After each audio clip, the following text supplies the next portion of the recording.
I don't know if you were aware during the game last night.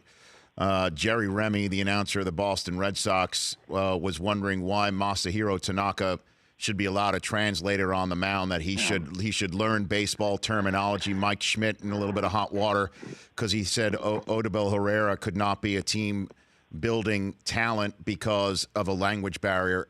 How have you found language barriers in baseball in terms of a blockade to leadership, AJ? Well, I think the language has changed over the course of time. I mean, I have Nori Aoki, who's from Japan, who speaks a little bit of English. We have his translator. I go out to the mound with Ramin Gudwan the other night, and in a big critical spot, first and third and no outs. And Carlos Correa came from shortstop and helped make sure that he understood everything. I mean, if anything, our game is very international, and it should be respected that way. And I always put myself in other shoes. If I went to go manage in Japan or Korea, or outside of my Dominican in the winter ball or Venezuela, I think I'd want some help. And so I think we have to respect the fact of how global our sports become, how international it is, and with all due respect to the guys that have been here before, it's a healthy part of our sport and one that I'm proud to be a part of. And lastly, is it true that you needed to learn another language to communicate with Rickey Henderson when you were on that team? That's right. AJ? That's right. There was we had a nice little story real quick. Sure.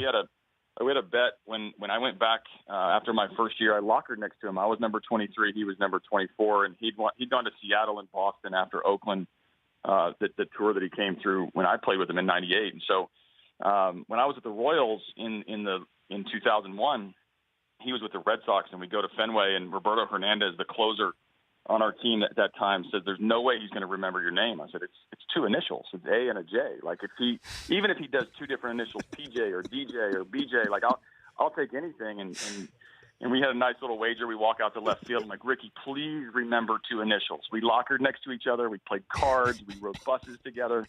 And sure enough, he remembered my name. So that was like my arrival of when I was a big leaguer was the day that Rickey Henderson knew my name.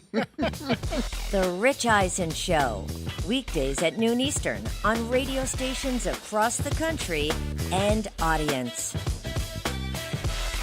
If you like that video, be sure to download our app, and I'll be sure to help the NFL figure out what a catch is.